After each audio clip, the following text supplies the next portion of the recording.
देवेंद्र फडणवीस यांनी मुख्यमंत्री पदाचा पदभार स्वीकारल्यानंतर राज्य शासनाचा 100 दिवसांचा कृती आराखडा तयार करण्यात आला आहे।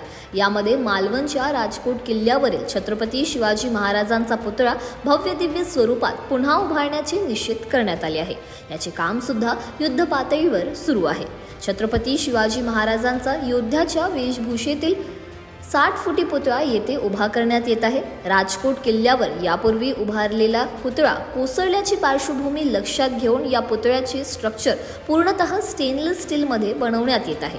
तर चबुतरा आणि पायाच्या कामासाठी M50 हे हायग्रेड कॉन्क्रीट वापरण्यात येत असून IIT मुंबईकडून पुतळ्याचे डिझाईन बनवण्यात आले आहे। तर ऑस्ट्रेलियन कंपनीकडून वाऱ्याची वेगाची क्षमता तपासणी करण्यात येणार आहे।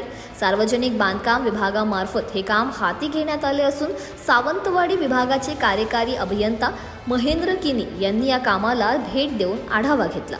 19 फेब्रुवारीला शिवजयंती दिनी पालकमंत्री नितेश राणे यांच्या हस्ते आणि आमदार निलेश राणे यांच्यासह मान्यवरांच्या उपस्थितीत छत्रपती शिवरायांचा पुतळा उभारणीच्या कामाचा पायाभरणी कार्यक्रम होणार आहे।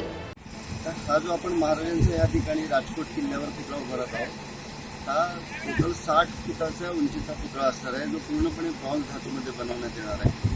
पुतळा उभारण्याचं काम Ramsutar arts creation private limited नवी दिल्ली या कंपनीला देण्यात आलेलं आहे आणि आजच्या घडीला आपलं चबुतऱ्याचं काम पूर्ण होत आहे।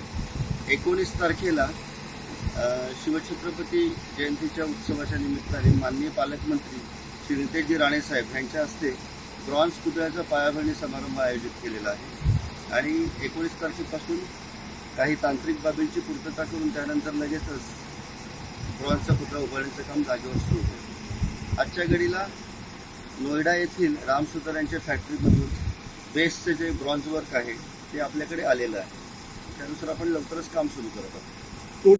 ह्याबद्दल मुळात ह्या पुतळ्याचं स्ट्रक्चरल अनालिसिस करताना 50 मीटर पर सेकंद म्हणजे जवळजवळ 200 किलोमीटर पर आवर ह्या वेगाने जर वारे वाहिले तरी पुतळा कसा स्टेबल राहील याचा विचार करण्यात आलेला आहे। पुतळ्याचं एक प्रोटोटाईप मॉडेल तयार करून त्याच्यावर विंड टनेल अनालिसिस करण्यात येणार आहे। हे विंड टनेल अनालिसिस करण्याचं काम एका ऑस्ट्रेलियन कंपनीकडे आपण सोपवलेलं आहे आणि साधारण 15 मार्चपर्यंत त्याच्या टनेलचे विंड टनेल अनालिसिसचे रिझल्ट्स आपल्याला अपेक्षित आहे। म्हणजे एकूणच हा आपला पुतळा समुद्रकिनारी असल्यामुळे त्याच्यावर होणारा चहूबाजूने वाऱ्याचा आघात किंवा भूकंप भविष्यात कधी झाला तर ते भूकंपरोधी स्ट्रक्चर असायला पाहिजे। येणाऱ्या वाऱ्याचा जो प्रचंड वेग असणार आहे त्याला सस्टेन करणारं स्ट्रक्चर असलं पाहिजे। अशा पद्धतीने पूर्ण त्याचं संकल्पन करण्यात आलेलं आहे आणि ते तज्ज्ञांच्या मार्गदर्शनाखाली ते आपण मंजूर करून त्यानुसार पुतळा उभारण्याचं काम हाती घेण्यात आलं।